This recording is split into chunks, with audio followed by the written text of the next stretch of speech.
the interesting thing about Arch and the thing that makes this whole situation different is that he seems fine with being the backup, seems to understand the situation, seems cool with being behind Quinn Ewers for one more year, and then can take over at Texas. And I think that's, if you look around the landscape, if you look around college football, that's pretty rare. You don't have that ascension plan at most places. And I think that's very helpful for Texas, obviously. And we have some fun. And you know, on this show, we're always going to make fun of this because everywhere else, you're going to see the Arch Manning. Oh my God, how come he's not starting? What are we doing here? But I understand. Quinn Ewers is a 3-year starter. Like, no, you don't need to do anything different here. You made the playoff last year. You got a really good roster coming back. You are one of the 4 teams with the highest preseason win total on FanDuel. Like, Texas has everything they need. And one of the things you need is a really good backup quarterback. Somebody who can come in and that you're confident can keep your team going if something happens to your QB1. So let's hear from Steve Sarkisian talking about Quinn Ewers and Arch Manning after the spring game. That was totally the plan for Quinn. That's why Quinn and Arch were on the same team. I wanted Arch to be able to just go play football. He hadn't really played in a year, and I know what Quinn's about. Quinn's had a great spring, and so to get, I felt like it was important to get Trey a lot of reps too at this level. And so the biggest thing I saw from Arch was something that we kind of really harped on with him about a week and a half ago about just dialing into, playing the play, keeping your eyes up. I think I talked about this last week. When he gets himself in trouble at times at quarterback is when he relies on his athleticism, which he has a ton of, and he can do. And there's times today I blew the whistle on him. I don't know if he was really happy with me that I blew it, but he's non-contact. But when he keeps his eyes up and steps up in the pocket, and he can deliver those balls down the field the way we like to play. And so it was good to see, and it was good to see some of the guys around him, play with him the way that they did.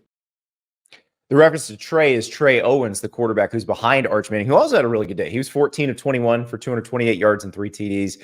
And this is an interesting situation because, like I said, if you look around the landscape, the way college football works now, especially with your blue chip quarterback prospects, you rarely see them waiting their turn. You rarely see them wanting to wait around to play. Arch Manning seems perfectly willing to do that. And it's interesting because if you look around, who's probably the top returning quarterback in college football this year? It's Carson Beck. He waited behind Stetson Bennett for 3 years. He didn't start until year 4 at Georgia.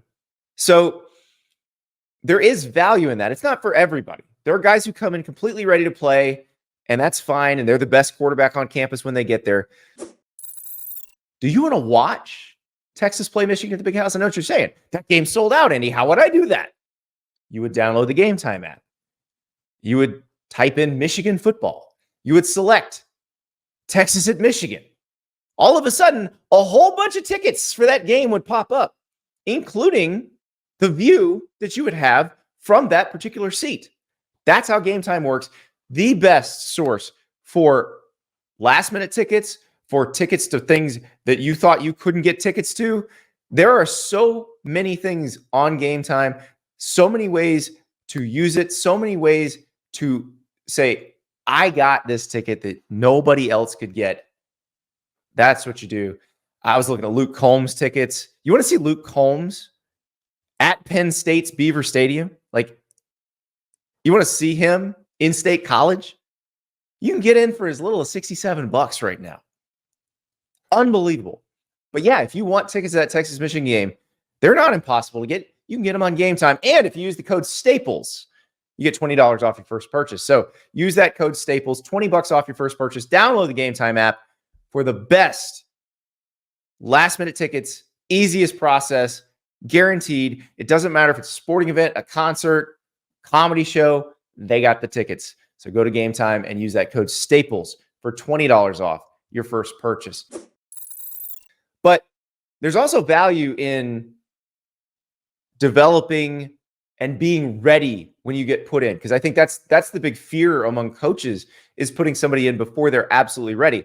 And what Steve Sarkisian talked about a little bit during that press conference was that Arch Manning hasn't really gotten to play football at that level ever, and also hasn't really gotten a chance to be that guy since high school. So just getting him game type reps in that volume is valuable. But as Sandman points out in the chat, it's good marketing for Texas. I'd rather have 2 QBs instead of 1. The Manning family also expressed their approval of Arch slowly being developed as opposed to being rushed into the fire. Well, that's the thing. You've got a family of people, and remember, Eli and Peyton are his uncles. Cooper, their brother, that's his father. Cooper played at Ole Miss as well. They understand how all this works. They see the bigger picture, which most families are new to this. They've been thrust into this. All this fame, all this everything has come at them very fast. For the Manning family, they already know all this stuff. They know how it works. They know how the story ends usually. So I think that probably helps in this situation.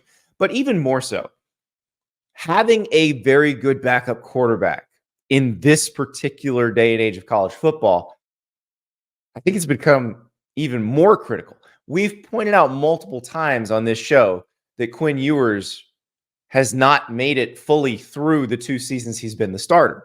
Hudson Card had to replace him when he got hurt against Alabama 2 years ago. Malik Murphy had to replace him for a couple games last year. So there's a chance you're going to need him, and especially now, because remember, if you want to win the national championship starting this year, you're playing a 16 or 17 game season. So you better have a really good backup quarterback. You better have that guy who, if your starter goes down, can keep you going without a hitch. And I don't know how many teams have that guy. I think Texas feels very confident they do. But I don't know that there's a lot of other teams, when you look at how this is going, like Georgia, I mentioned Carson Beck. That backup would have been Brock Vandagriff. But Brock Vandagriff's going to start at Kentucky this year. He was tired of waiting. And so the backup at Georgia could be Gunnar Stockton. We'll see if Jaden Rashada winds up at Georgia. Like, you know who that person is at Texas.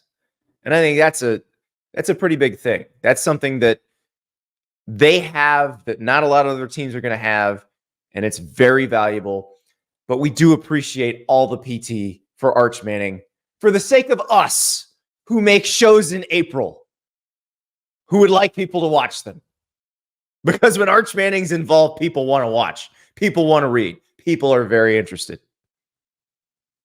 And let's be real here. He looked awesome. He did. He looked great. So go get excited, Texas fans. I think there's a good reason for it.